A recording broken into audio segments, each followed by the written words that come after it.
kalau ditanya gitu ya, misalkan kenapa sih saya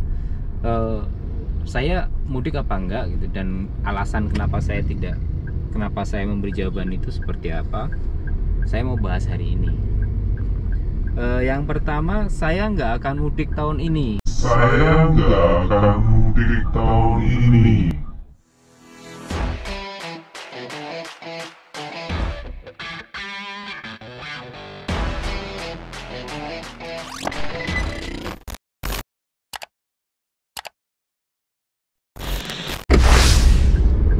Halo teman-teman All Bike Community dimanapun kalian berada.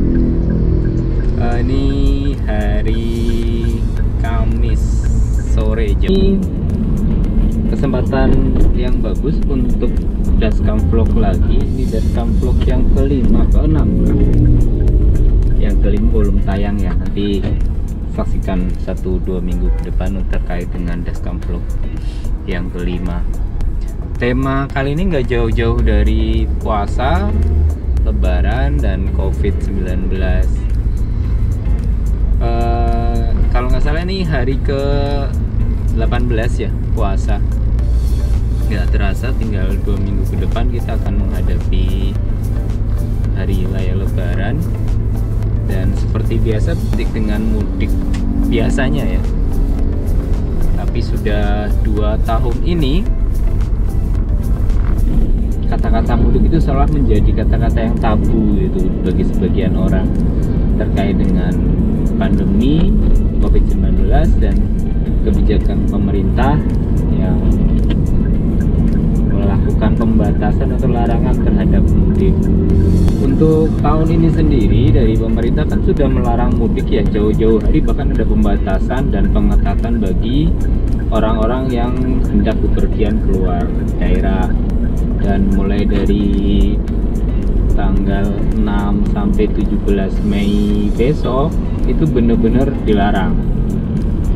Dan kalau baca berita itu, terutama di daerah dekat saya, Cikarang, Kabupaten Bekasi dan sekitarnya, itu udah banyak sekali penyekatan yang dilakukan oleh pihak kepolisian. Ibaratnya semua pintu keluar dari Kabupaten Bekasi itu udah ditutup, dijaga lakukan itu untuk mencegah para pemudik yang hendak pulang kampung itu. Akhirnya juga banyak orang yang tadinya berniat untuk mudik itu mengurungkan niatnya. Kalau dari data Pak Presiden ya, nanti kalian bisa lihat cuplikan beritanya di sini. Data dari Pak Presiden itu sebelum ada larangan itu 30% penduduk Indonesia itu akan melakukan mudik. 30% itu hampir 80 sampai 90 juta kali ya. Kalian bayangin aja sih, 80 sampai 90 juta penduduk Indonesia itu bergerak dalam rentang waktu mungkin 2 minggu. Sebagian menggunakan moda transportasi umum, ada yang menggunakan transportasi massal, dan menurut pemerintah kondisi seperti itu berpotensi besar untuk penularan COVID-19.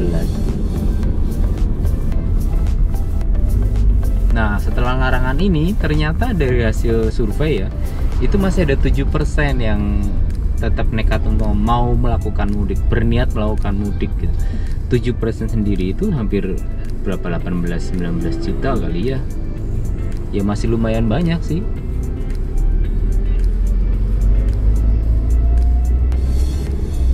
Nah, kalau ditanya gitu ya, misalkan kenapa sih saya mudik apa enggak gitu, dan alasan kenapa saya memberi jawaban itu seperti apa, saya mau bahas hari ini.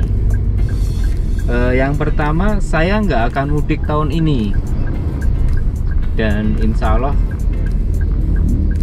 sampai kondisi pandemi ini bisa terkendali, saya belum akan mudik, kecuali ada kondisi darurat. Yang mudah-mudahan sih tidak ada kondisi yang darurat, sehingga semuanya berarti aman-aman saja.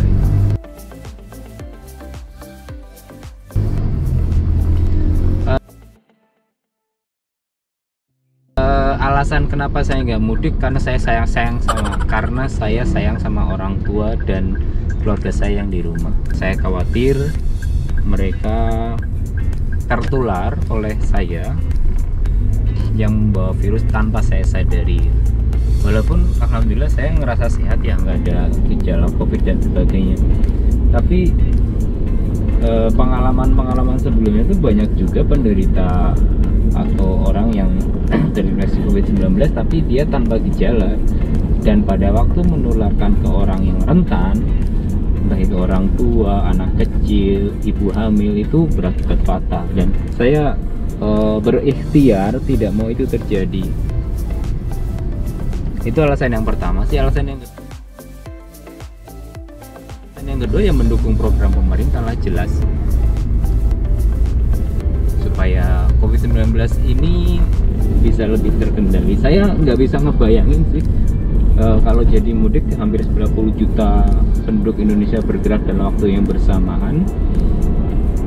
Pasti ada di antara mereka yang positif COVID-19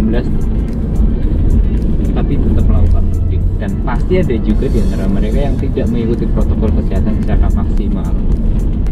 Nah, pada saat dua hal ini bertemu dalam satu orang atau ada dalam satu orang, dia positif dan tidak mengikuti protokol kesehatan, dia akan jadi spread spreader gitu, super spreader, orang yang menularkan COVID-19 secara masif ke orang lain di sekitarnya, dan itu kita nggak akan tahu siapa. Dan kalau itu terjadi, mungkin nggak cuma 1-2 ya, dan kalau itu terjadi, saya ngebayangin Indonesia akan seperti India.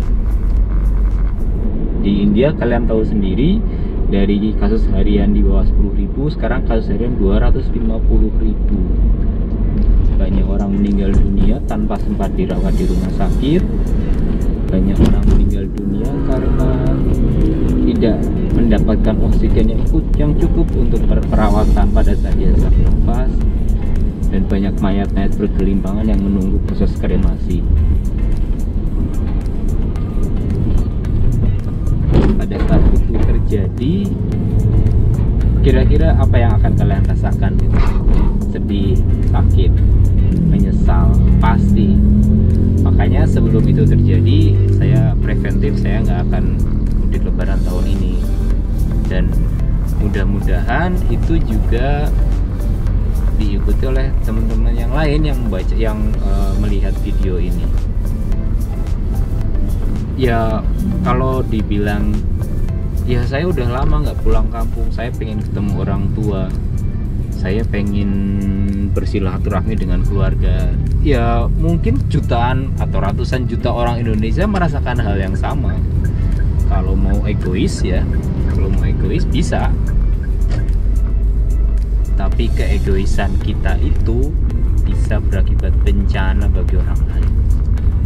Sekarang kita mungkin nggak sadar ya, tapi pengalaman di negara lain, pengalaman liburan sebelumnya itu bisa kita jadikan sebagai pelajaran bersama. Nah, satu hal lagi yang mau saya sampaikan juga terkait dengan puasa ya. Puasa ini kan identik dengan buka puasa ya. Banyak orang yang melakukan buka puasa bersama, dan saya lihat postingan di sosial media, postingan di Instagram, di Facebook, itu banyak sekali orang yang posting tentang buka puasa bersama tanpa menggunakan masker, tanpa jaga jarak. Itu juga berbahaya.